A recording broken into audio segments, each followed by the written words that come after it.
இப்படியே ஒரு பொன் மாலை அப்படின்னு சொல்லாமல் பொன் வேலை மார்னிங் அப்படியே வலசவாக்கம் ஸ்கூலுக்கு வந்துட்டு திரும்பியும் உங்களை பார்க்குறேன்.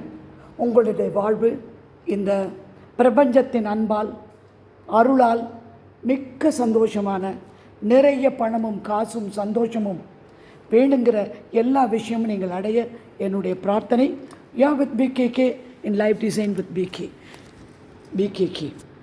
இப்போ இன்றைக்கி நான் சொல்ல போகிற செய்தி ஒரு சாதாரண விஷயம்.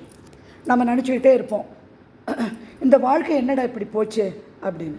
இந்த வாழ்க்கை இப்படி போனதுக்கு நீங்கள் தான் காரணம். என் வாழ்க்கை இப்படி இருக்கிறதுக்கு நான் தான் காரணம். ஏன்னா நம்ம என்னெல்லாம் வாழ்க்கை நடத்துகிறோமோ அதெல்லாம் மேனிஃபெஸ்டேஷன் தான். எப்போவோ ஏதோ தெரிந்தும் தெரியாமலும் அறிந்தும் அறியாமலும் நீங்கள் இந்த யோசனைகள் பண்ணியிருப்பீங்க. இப்படி தான் கீழே கீழே விழுந்துட்டான்னு நினச்சிட்ருப்பீங்க. மனம் ஒரு இடத்துல, உடம்பு ஒரு இடத்துல அப்படி இருக்கும் சில நேரம். அப்போது தடுக்கி விழுந்துருவோம். ஏதாவது நினச்சிருப்பீங்க, என்ன பண்ணுறது, இந்த ஆள் இப்படி பண்ணிட்டானே அப்படின்னா அந்த ஆள் நிஜமாக பண்ணிவிடுவான், தொந்தரவு பண்ணிவிடுவான், பிரச்சனை பண்ணிவிடுவான், கோச்சுப்பான். இந்த மாதிரி யாரை பற்றியாவது நீங்கள் நினச்சிட்டு இருந்தீங்க, இவங்க இப்படி பண்ணிட்டாங்களேன்னா அவங்க ஜாஸ்தி பண்ணவங்களே கம்மியாக பண்ணும். எல்லா விஷயங்களும் அடுப்பில் வைக்கிற அரிசி உலையிலேருந்து வீட்டில் பெருக்கிற தொடப்பம் வரைக்கும் உங்களுடைய கட்டளையில் தான் நடக்குது. அதுதான் மேனிஃபெஸ்டேஷன் தனியாக வெளியில் நின்று நடக்கிறதில்ல. நம்ம எண்ணங்கள் தான் கொண்டு இது நடத்தும். இந்த பிரபஞ்சம் ஒரு அன்பான அம்மா மாதிரி, அறிவுடைய அப்பா மாதிரி, பாடம் சொல்லி கொடுக்குற ஆசான் மாதிரி. இந்த 3 விஷயம் அது. அதனால் என்ன பண்ணோன்னா, அம்மா ஏம்மா இப்படி பண்ணுற அப்படிம்பாங்க. சில தடங்கல்கள் நமக்கு வரும். அப்போது ஏம்மா இப்படி பண்ணுறது, இதெல்லாம் பண்ணால் இது நடக்கும் அப்படின்னு நமக்கு மனசுக்குள்ளே அறிவுறுத்தல் வந்துகிட்டே இருக்கும். இருந்தாலும் நம்ம கேட்க மாட்டோம்.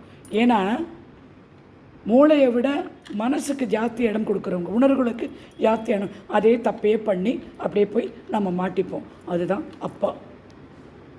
ஆசான் என்ன பண்ணால் என்ன தப்பு, இது செய்யக்கூடாது, இது நடக்கும் அப்படின்னு சொல்லி கொடுக்குற ஆசான்.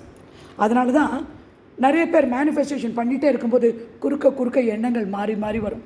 5 நிமிஷம் சேர்ந்தாப்பில் உட்காந்து பாருங்கள், ஒரே விஷயமாக ஃபோக்கஸ் பண்ணி பாருங்கள், முடியவே முடியாது. நிறைய எண்ணங்கள் குறுக்க வந்துட்டுருக்கும். அப்போ என்ன ஆகிடும்னா, நம்ம தேடுகின்ற விஷயம், நம்ம மேனிஃபெஸ்ட் பண்ணுற விஷயம் ரொம்ப நாள் ஆகிடும்.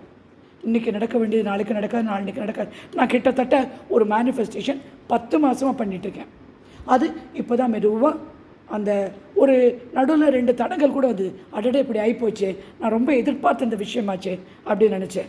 ஆனால் அந்த தடங்கள் கூட நல்லதுக்கு தான், நன்மை செய்யவே அந்த தடங்கள் நம்ம வாழ்க்கையில் வந்தது அப்படின்னு நான் உணர்ந்துக்கிட்டேன். அப்புறம் அது சரியாக போச்சு. தடங்கள் வரும், வருத்தங்கள் வரும், கண்ணீர் விடுவீர்கள் வருத்தத்தில். அப்போ கூட நீங்கள் கண்ணீர் விடக்கூடாது, இப்படி இருக்கக்கூடாது, அப்படி கூட கிடையாது. கண்ணீர்ன்றது ஒரு உணர்வு. அந்த உணர்வு இல்லாமல் நீங்கள் இருக்கவே முடியாது. சந்தோஷன்றது உணவு. ஆனால் அதில் ஒரே ஒரு விஷயம் என்னென்னா, என்ன கண்ணீர் விட்டாலும் நல்ல விஷயங்களை நினச்சி சந்தோஷப்படுங்க. நல்ல விஷயங்கள் என்ன சின்ன ஒரு நாளைக்கு காலையில் எழுந்தோடனே இன்றைக்கி என்னத்துக்கெல்லாம் நான் தேங்க்யூ சொல்ல போகிறேன். காலையில் சாப்பிட்ற பிரேக்ஃபாஸ்ட்டுக்கு தேங்க்யூ, எழுந்து அழகாக ஸ்கூல் போன குழந்தைக்கு தேங்க்யூ, பிரச்சனையெல்லாம் வீட்டு வேலை செய்கிற வேலைக்காரிக்கு தேங்க்யூ, அன்பாக பேசிட்டு நான் போயிட்டு வரேன் ஆஃபீஸ்க்கு அப்படின்னு சொல்கிற கணவருக்கு தேங்க்யூ, நீங்கள் என்னை நல்லபடியாக வீட்டிலேருந்து ஆஃபீஸ்க்கு அனுப்பின தொந்தரவு இல்லாத என் மனைவிக்கு தேங்க்யூ. இந்த தேங்க்யூ அப்படி எக்ஸ்டெண்ட் பண்ணிகிட்டே போனோம். ஒரு நாளைக்கு எத்தனை தேங்க்யூ சொல்லணும்னு பார்த்துங்க. ஃபேன் சுற்றுது அதுக்கு தேங்க்யூ, காற்றடிக்குது அதுக்கு தேங்க்யூ, ஏசி இப்படி போகுது அதுக்கு, எல்லாத்துக்குமே தேங்க்யூ தான். தேங்க்யூ. அதே மாதிரி வேலைக்காரி சில டைம் கோவப்பட வேண்டியிருக்கும். எனக்கு கூட எனக்கு அர்த்தத்தில் கோவம் திட்டிட்டேன். அப்புறம் சாரிடி இந்த மாதிரி பண்ணாது, ரொம்ப கஷ்டமாக இருக்குது, அது சொல்லிங்க பாருங்கள். Thank you, sorry, I love you.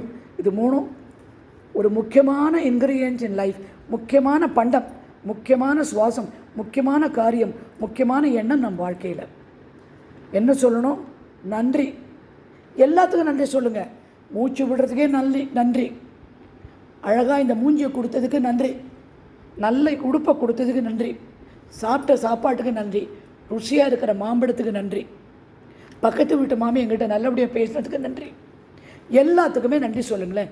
Thank you for everything. So you start appreciating. மனசுக்குள்ளே நன்றி சொல்லும்போது நமக்கு ரொம்ப சந்தோஷமாக போயிடும். ஓ, நம்ம நன்றி சொல்கிறோம்டா, நமக்கு எல்லாமே நல்லதாக நடக்கும், நல்லதான் அந்த ஃபீலிங், அந்த உணர்வு கேட்ச் இட், பிடிச்சிக்கோங்க. சந்தோஷத்தை பிடிச்சிக்கோங்க.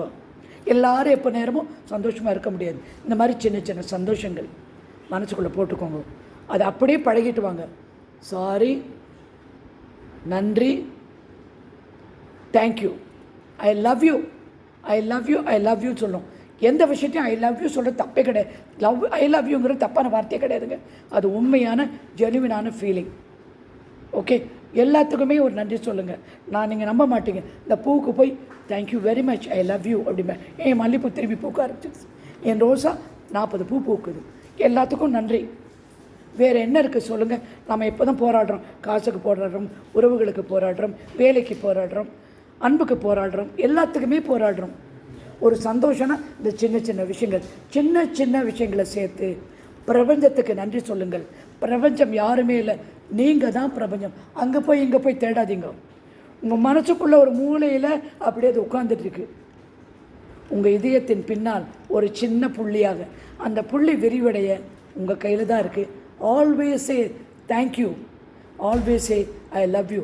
தப்பு நீங்கள் பண்ணிங்கன்னா நிஜமாகவே மனசு வரைஞ்சி சாரி சொல்லுங்கள். தப்பு இல்லாமல் சில டைம் பண்ணால் மற்றவங்களை ஹர்ட் பண்ணிட்டோன்னா அதுக்கு ஒரு சாரி சொல்லுங்கள். Life will be beautiful. இன்னொரு நல்ல செய்தியோடு உங்களை நான் மீண்டும் சந்திக்கிறேன். நன்றி, வணக்கம்.